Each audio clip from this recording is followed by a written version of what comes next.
여러분은 그리스도인이십니까?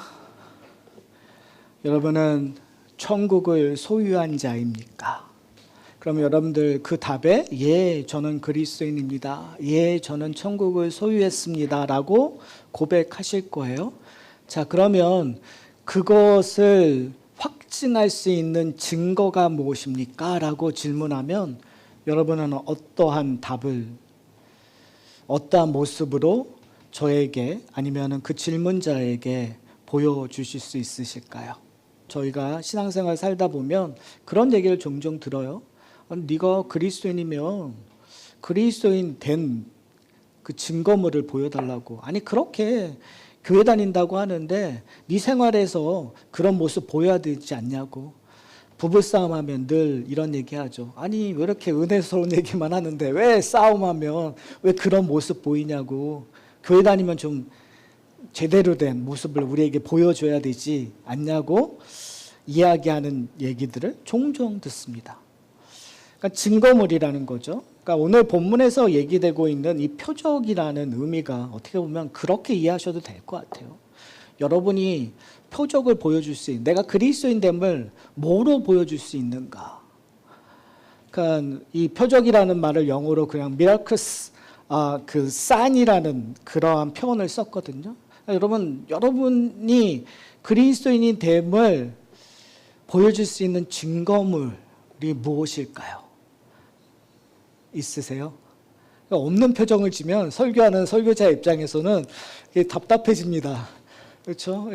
우리가 지금 신앙생활을 같이 한 게 몇 년인데 그런 표정을 지으시면 안 되시죠?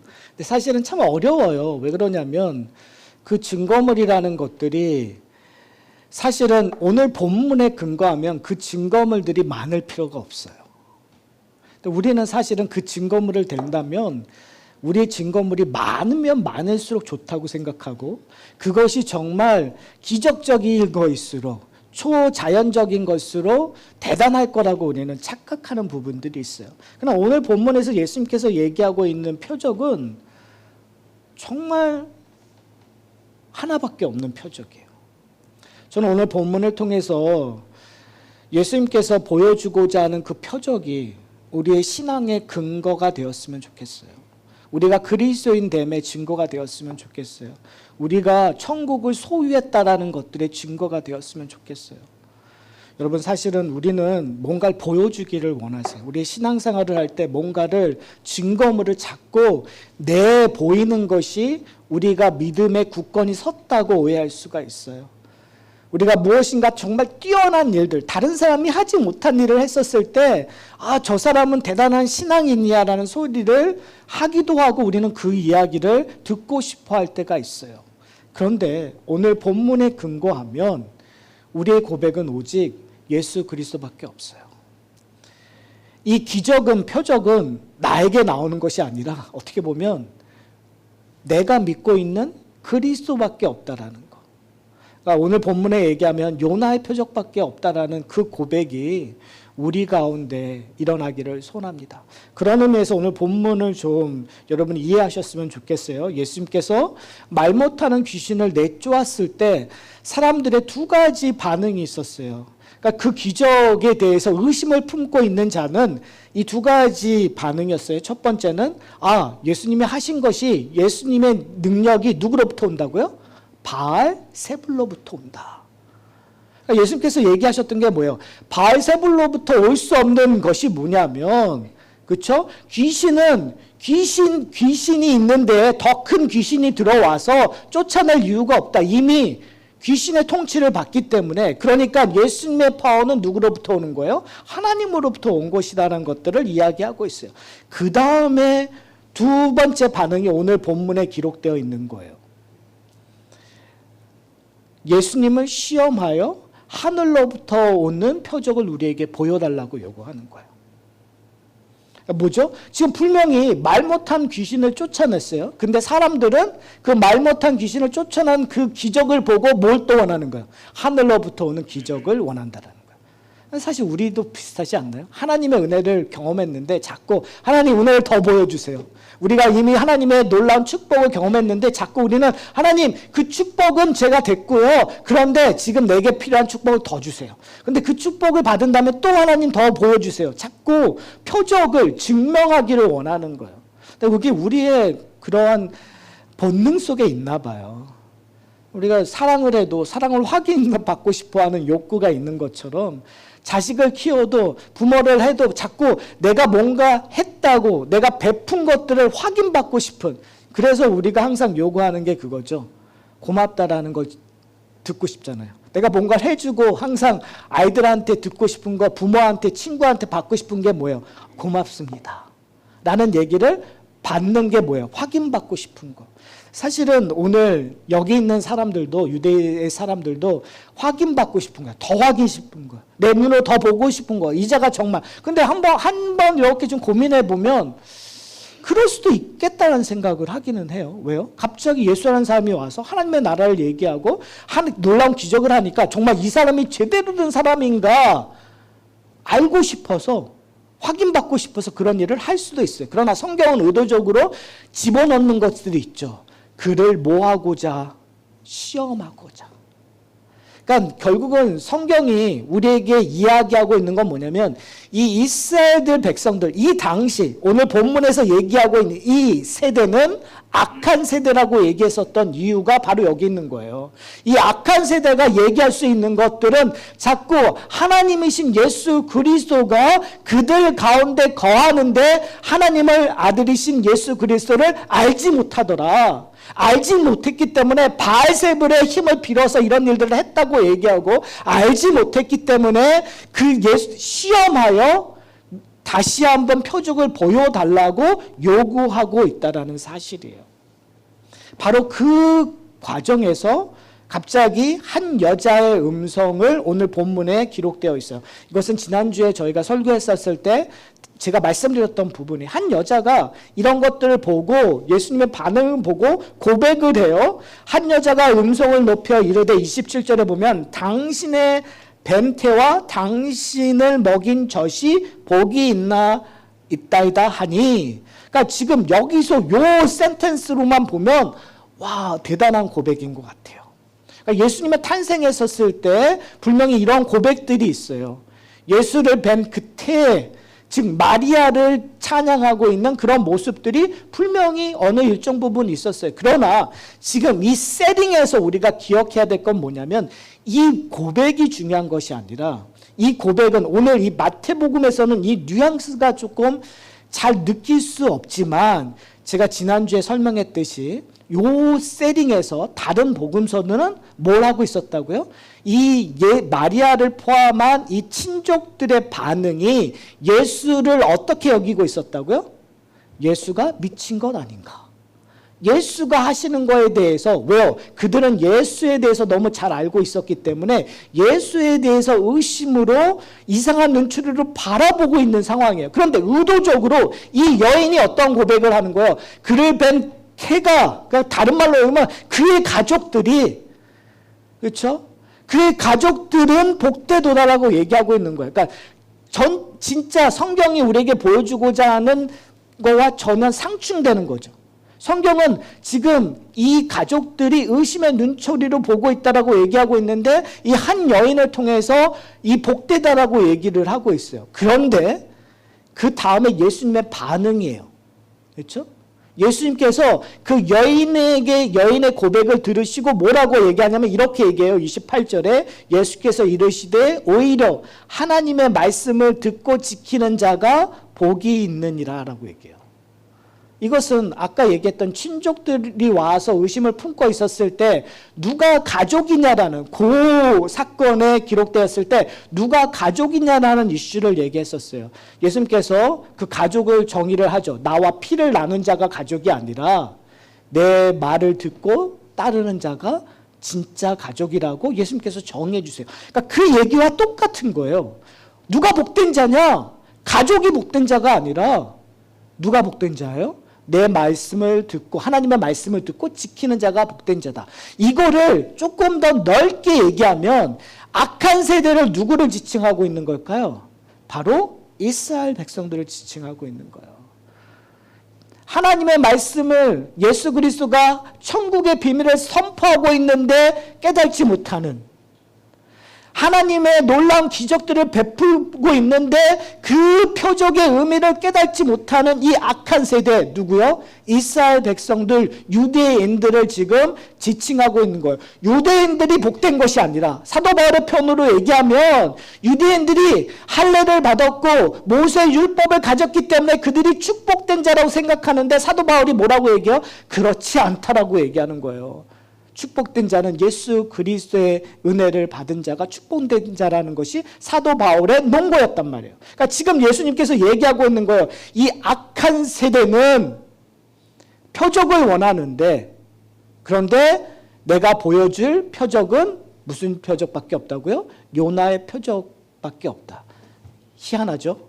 왜 예수님께서 요나의 표적을 얘기할까요? 그 많은 표적 가운데, 구약에 수많은 표적들이 있었어요. 수많은 기적들이 있었어요. 근데 왜 지금 예수님께서는 요나의 표적을 얘기했었을까요? 복음서에 보면은 예수님께서 바리새인들과 서기관들과 대척지는 지점 때 항상 반복적으로 일어나는 것들이 있어요. 예수님께서 꼭 딴지를 걸으세요. 내가 많은 문둥병자를 고쳤는데 누구만 온전히 깨닫는 거예요? 나만 장군만 온전히 깨달았다. 내가 많은 과부들에게 은혜를 베풀었는데 누구만, 사르밧 과부만 깨달았다. 뭘 지금 예수님께서 포인트하고 있는 거죠? 바로 하나님의 은혜, 하나님의 복이 이스라엘 백성들에게만 베풀어진 것이 아니라, 구약에서 이스라엘 백성들은 자기만이 선택받고 자기만들이 선한 민족이라고 생각을 했었어요. 근데 예수님께서 거기에 대하여 지금 칼을 그들의 가장 소중한 곳에 지금 찌르고 계시는 거예요. 뭐라고요? 아니, 하나님께서 그 복음을 이방인들에게, 너희들이 싫어하고 있는 니느웨 사람들에게 하나님의 복음이 전파되었다는 걸 너희는 알지 못하느냐라는 이야기를 하고 있는 거예요. 그러니까 조금 전에 얘기했던 그리스도께서만 다윗의 자손이어서 너희가 축복받는 자들이 아니라, 누가 축복받는 자라고요? 하나님의 말씀을 듣고 지키는 자가, 그들 가운데 누가 있으며 이방인들이 있을지라도 그들이 복 받는 자라는 이야기를 오늘 본문에서 하고 있다는 사실을 여러분이 기억하셨으면 좋겠어요. 그러니까 이거 놀라운 이야기죠. 그렇죠? 이 이야기를 듣고 이스라엘 백성은 참 희한하게 여겼을 거예요. 자, 보세요. 29절에 보면 이렇게 얘기해요. 무리가 모였을 때 예수께서 말씀하시되 이 세대는 악한 세대라. 표적을 구하되 요나의 표적밖에 보일 표적이 없나니. 자, 한번 생각해 보세요. 사람들은 다 표적을 구해요. 근데 왜 악한 세대일까요? 여러분, 요즘 우리가 이런 얘기를 하죠. 요즘 젊은 세대는 참 희망이 없어. 젊은 세대에게는 소망이 없어. 얘네들은 왜 이렇게 게으르고 왜 이렇게 그 사고가 잘못되지라는 이야기를 해요. 그런데 50년 전에 어떤 얘기를 했었을까요? 50년 대의 어르신들은 똑같이 젊은 세대에게 얘기했어요. 200년 전에는 어땠을까요? 똑같이 그랬었어요. 자, 중요한 건 뭐냐면 우리가 고민해야 될 거, 왜 예수님께서 이 악한 세대라고 얘기했었을까요? 2000년 전에 유대인들만 악한 세대일까요? 전 그렇게 생각하지 않아요. 여기서 악한 세대라 함은 그 세대가 고민하고 있지 않았기 때문에 그래요. 유대인들이 예수 그리스도가 오셨는데 그 세대의 문제점을 온전히 기억하지 않고 하나님의 표적을 온전히 보지 못했기 때문이에요. 2000년이 지난 지금 현재 이 우리가 사는 이 땅에 똑같은 일이 일어나고 있지 않을까요? 우리가 하나님을 안다고 하고 하나님의 교회가 이렇게 부흥하고 하나님의 나라가 정말 미국에서 종교의 자유가 있잖아요. 우리는 예배를 충분히 원하는 시간대에 원하는 만큼 하나님의 나라가 선포되고 하나님의 말씀을 듣고 아멘하고 내가 그리스도인임이 자랑스러운 시대에 살고 있단 말이에요. 그러한 상황 속에서 우리는 살아요. 근데 우리는 어떠한 세대일까요? 분명히 복음을 이야기하고 분명히 하나님의 나라를 이야기하고 예수를 이야기하고 있는데 지금 오늘 본문에서 얘기하고 있는 이야기와 별반 다르지 않는 일들이 드러나고 있지 않나요? 오늘 본문을 그냥 오늘 우리식으로 얘기하면 이렇게 얘기하는 거예요. 누군가가 얘기할 수 있죠. 교회 다니는 자들이여 복이 있도다. 세례받은 자여 그들은 하나님 나라의 영광을 볼지어다. 그렇게 얘기할 수 있어요. 그런데 예수님께서 얘기하고 있는 건 뭐죠? 하나님의 말씀을 듣고 지키는 자가 복이 있도다. 어떻게 보면 오늘 본문을 우리가 정말 심각하게 생각해야 될 시대에 살고 있는 것 같아요. 단순히 교회를 다닌다고, 단순히 내가 세례를 받았다고, 내가 단순히 어떤 직분을 가지고 있다고 내가 복받은 자인가? 어쩌면 교회 안에서 그렇게 얘기할 수 있어요. 그래서 우리는 우리의 신앙의 정체성을, 우리의 표적을 어떤 분들은 나 어떤 교회 다녀. 나 어떠한 직분을 갖고 있어. 정말 제가 도저히 신앙생활을 하면서 이해할 수 없는 것들, 이거는 그냥 우리끼리만 듣고 우리끼리만 이 얘기를 하는 순간에 여러 가지 오해의 소지가 있기는 하지만 그래도 그냥 얘기할게요. 제가 목회를 하면서 목사로서 가장 이해할 수 없는 것이 뭐냐면 교회 사이즈를 가지고 본인의 신앙이 대단히 크고 본인이 대단한 신앙을 갖고 있다고 생각하시는 분들이 있는 것 같아요. 그렇죠. 나는 한국에서 제일 큰 교회 성도야. 나 그 교회 집사야. 그게 도대체 하나님의 복과 무슨 상관이 있죠? 근데 우리의 정체성을 얘기할 때 나 어떤 교회 다녀. 여러분이 어떤 교회에 어떤 직분을 가졌느냐가 도대체 하나 복된과 도대체 무슨 상관이 있죠? 근데 우리는 그게 상관이 있다고 생각하는 시대에 살고 있어요. 그렇지 않습니까? 우리의 신앙을 우리가 정의하는 것들은 거의 외면적인 부분들, 내가 뭘 했고 뭘 잡고 있느냐. 그래서 제가 오늘 설교의 첫 번째 질문했었던 게 내가 그리스도인 됨의 증거가 뭐냐고 얘기했을 때 우리는 겉의 모양으로 밖에 표현하지 못하는 거예요. 그것이 표적이 돼버렸어요. 내가 몇천 명, 몇만 명 교회에 교인이 다는 것이 나의 표적이 돼버린 시대에 우리는 살고 있어요. 그것이 자랑거리가 되어버렸어요. 근데 어느 누구도 오라 나는 공고한 자라는 표현을 하지 않는 거예요. 어느 누구도 화로다라고 얘기하고 있지 않는 시대에 살고 있어요. 왜요? 그것이 보편적 진리가 되어버렸으니까요. 사랑하는 성도 여러분, 오늘 본문에서 예수님께서 얘기하는 건 내가 그렇게 생각하는 자들에게 내가 보일 표적은 하나밖에 없다. 뭐요? 요나의 표적이에요. 자, 요나의 표적의 핵심은 뭘까요? 요나의 표적의 핵심은 요나가 바다에 던져서 큰 물고기의 뱃속에 들어가서 3일 있다 나왔다라는 거. 그 표적이잖아요. 그렇죠? 그것은 예수 그리스도가 3일 있다가 부활하시는 예수 그리스도의 십자가의 죽음과 부활을 상징하고 있는 표적이에요. 그런데 오늘 본문에 쓰여진 내용으로 봤었을 때 그 표적은 그것을 포함하고 있는데 그것을 이루실 예수 그리스도가 어디서 표적을 베풀고 있냐고요? 이스라엘의 수도인 예루살렘에서, 성전이 있었던 예루살렘에서 그 표적을 보여주신 것이 아니라 어디서요? 니느웨란 말이에요. 이스라엘이 생각했던 원수. 여러분, 왜 요나가 니느웨로 가지 않고 다시스로 갔을까요? 왜요? 니느웨 사람이 싫었으니까. 하나님의 그 기쁜 소식을 전하기 싫었으니까. 그만큼 싫었던 거예요. 그만큼 왼수였단 말이에요. 여러분, 요나가요, 끝까지 그 짓을 해요.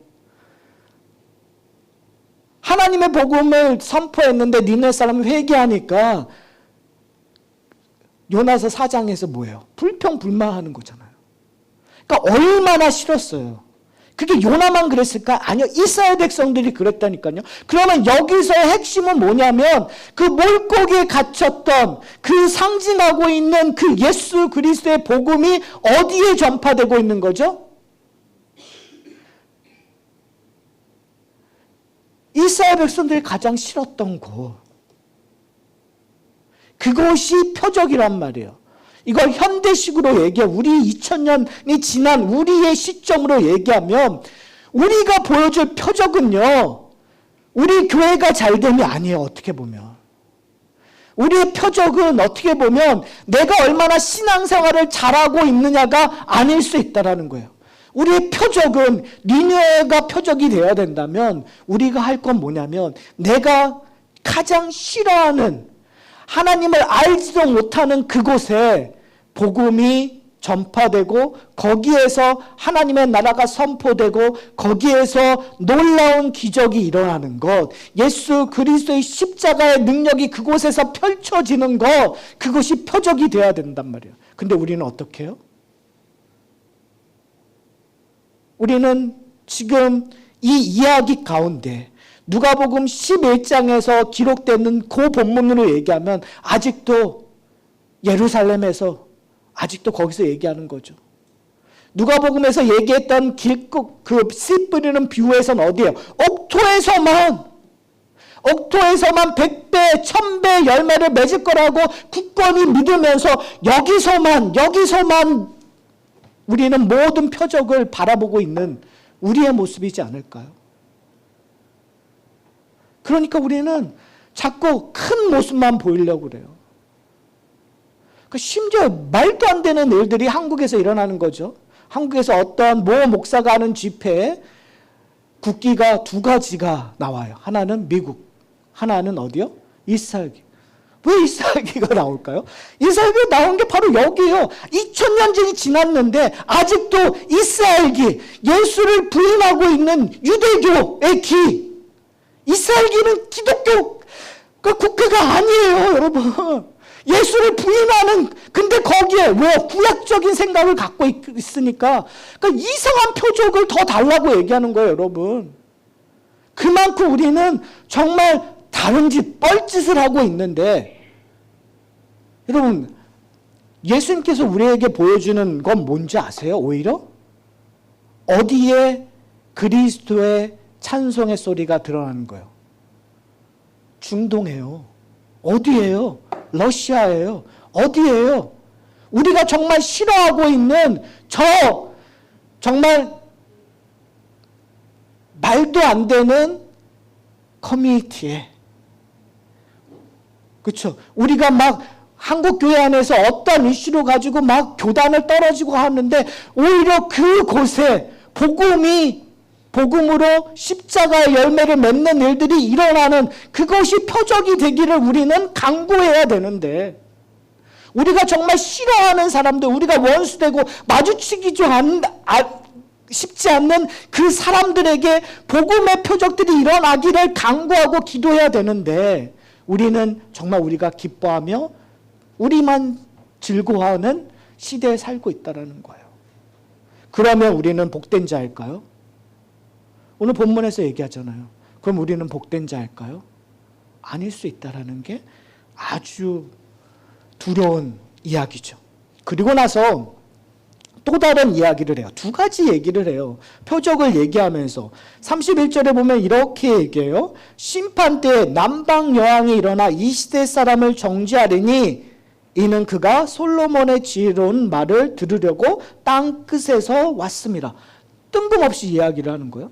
근데 지금 예수님께서 이 이야기를 하는 건 뭐냐면 심판의 때, 그러니까 마지막 심판 때 이런 남방에서 여왕이 와서 이런 일들이 있을 거다라는 얘기를, 미래적인 얘기를 하는 것 같지만 사실은 이 이야기는 열왕기상 10장에 스바 여왕이 솔로몬을 방문했던 그 사건을 가지고 이야기하고 있는 거예요. 열왕기상 10장에 이렇게 얘기하고 있어요. 1절에 스바의 여왕이 여호와의 이름으로 말미암아 솔로몬의 명성을 듣고 와서 어려운 문제로 그를 시험하고자 하여. 그렇죠. 그러면서 6절에서부터 이렇게 얘기해요. 이제 스바 여왕이 솔로몬을 만나고 나서 그가 고백하는 고백의 내용이에요. 6절에 제가 읽어드릴게요. 왕께 말하되 내가 내 나라에서 당신의 행위와 당신의 지혜에 대하여 들은 소문이 사실이로다. 내가 그 말을 믿지 아니하였더니 이제 와서 친히 본즉 내가 말한 것은 절반도 못되니 당신의 지혜와 복이 내가 들은 소문보다 더하도다. 복되도다 당신의 사람들이여, 복되도다 당신의 이 신하들이여, 항상 당신 앞에 서서 당신의 지혜를 들음이로다. 당신의 하나님 여호와를 송축할지어다. 여호와께서 당신을 기뻐하사 이스라엘의 왕위에 올리셨고 여호와께서 영원히 이스라엘을 사랑하심으로 당신을 세워 왕으로 삼아 정의와 공의를 행하게 하셨도다 하고. 뭐 얘기하고 있는 거예요? 스바 여왕이 솔로몬에 와서 뭐라는 거죠? 누가 복되다라는 거예요? 솔로몬을 통해서 너희가 축복받았다라고 얘기하는 거예요. 근데 그 솔로몬은 누가 주신 거죠? 하나님이 주셨다라는 얘기를 하는 거예요. 지금 예수님께서 그 이야기를 하고 있는 거예요. 그러면서 31절과 32절에 반복되는 단어가 있어요. 반복되는 문장이 이렇게 얘기해요. 자, 그가 솔로몬의 지혜로운 말을 들으려고 땅끝에서 왔음이거니와 솔로몬보다 더 큰 이가 여기 있으며, 32절에 보면 그들이 요한의 전도를 듣고 회개하였음이거니와 요한보다 더 큰 이가 여기 있느니라. 뭐가 반복돼요? 누구보다 더 큰 이가 여기 있다라고 얘기하는 거예요. 누구예요? 예수님이 여기 있다라는 거예요. 문제가 뭐죠? 예수님이 여기 있는데 그들이 알지 못했다는 거예요. 다른 말로 그러면 너희가 표적을 보고 있는데, 그렇죠? 세상 사람들은 표적을 통해서 하나님을 보는데 하나님이신 예수 그리스도가 너희 앞에 나왔다는 거예요. 그러니까 표적이 더 이상 상징만을 갖고 있는 것이 아니라 이제 원형이신 예수 그리스도가 너희 눈앞에 보였는데, 그가 기적을 베푸시고 그가 말씀을 가르쳐 주셨는데 너희가 알지 못하더라. 구약에서 얘기하죠. 선지자들이 항상 얘기하는 게 뭐예요? 눈이 있어도 보지 못하고 귀가 있는데 듣지 못하는 거 뭐예요? 그들은 하나님을 온전히 찾지 않았기 때문에. 그래서 어떻게 해요? 버림바 되었다는 거예요. 이 세대가 악한 세대인 이유는 뭐예요? 그들이 보아도 보지 못하는 거예요. 듣어도 듣지 못하는 거예요. 사랑하는 성도 여러분, 지금 현 시대도 악한 시대예요. 말세의 시대에 우리는 살고 있어요. 여러분 뭘 보고 뭘 듣고 계십니까? 정말 정보의 홍수의 시대예요. 요즘에는 사실은 어디에서나 말씀을 들어요. 그래서 가끔 목사님들끼리 얘기하면 그런 얘기야. 정말 목회하기 힘들다. 왜요? 뭐 한국의 유명한 모 목사님 설교 듣고 와서 도대체 주일 예배에 과연 담임 목사의 설교가 만족시킬 수 있을까? 라는 이야기를 목사님들이 만나면 항상 그 이야기를 해요. 왜요? 그만큼 좋은 말씀은 넘친다고 이야기를 해요. 근데 우리가 심각하게 고민해야 될 건 뭐냐면, 내가 듣기 좋은 것들을 듣고 계십니까? 아니면 오늘 본문에서 얘기하고 있는 하나님의 것들을 듣고 있습니까? 하나님의 것들을 보고 있습니까?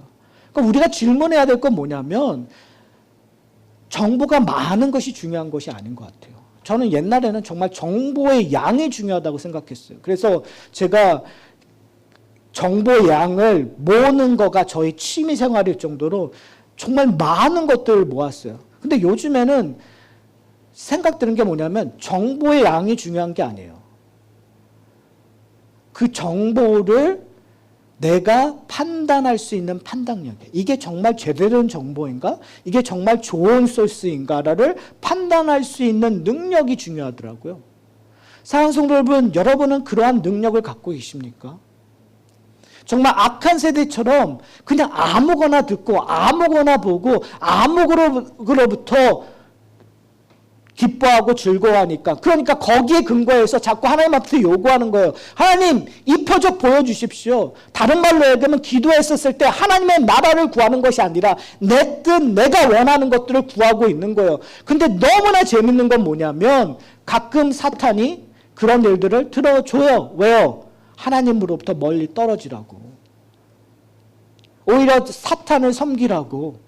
근데 우리는 그것이 축복이냐? 거기를 쫓아가고 있는 모습. 뭐예요? 뭐가 없어진 거예요? 분별력이 없어진 거예요.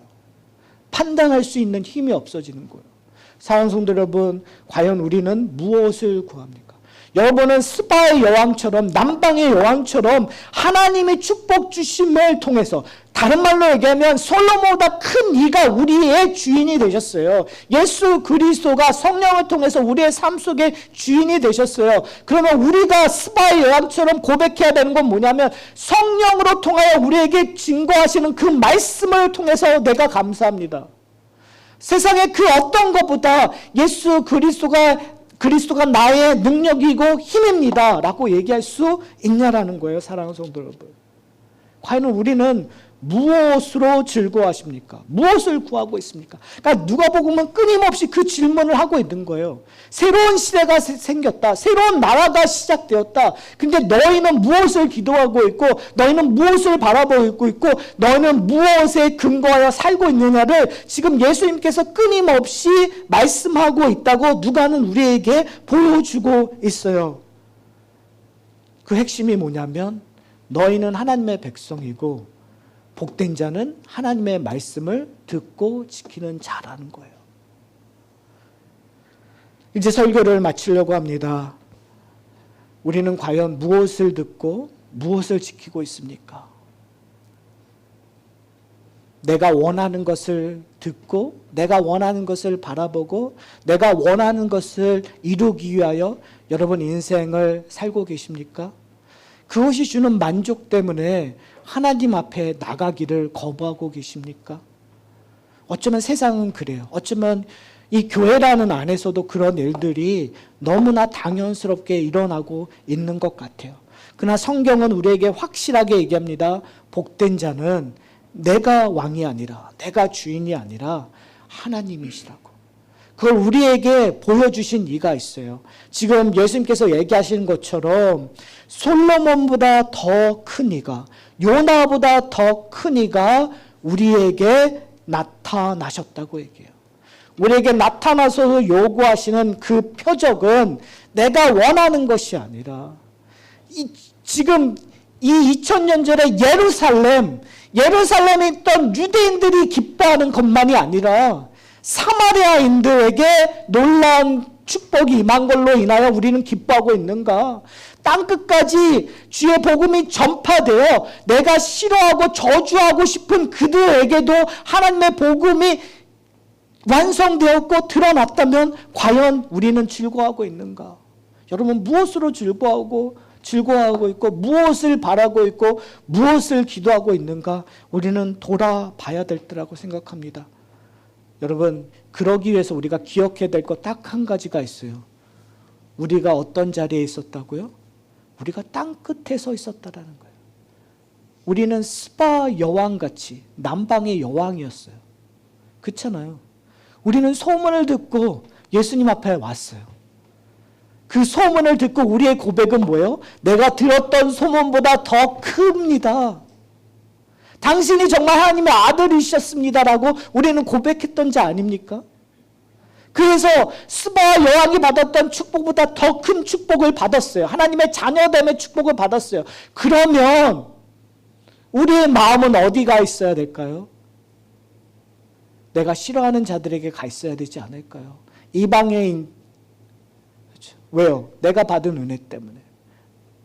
그렇잖아요. 그 일이 악한 세대에서 벗어나 하나님이 기뻐하시는 자녀로 변화된 우리가 해야 될 일이라고 생각합니다. 사랑하는 성도 여러분, 하나님의 말씀을 듣고 지킨다라는 건 이 땅에서 그리스도의 표적으로 살아가는 삶이에요. 성도들은 그리스도의 표적으로 이 땅에 살아가기 때문에 성령의 다스림에 증거되는 삶을 살기 위하여 끊임없이 그리스도 안에 거하는 저와 여러분이 되시기를 소원합니다.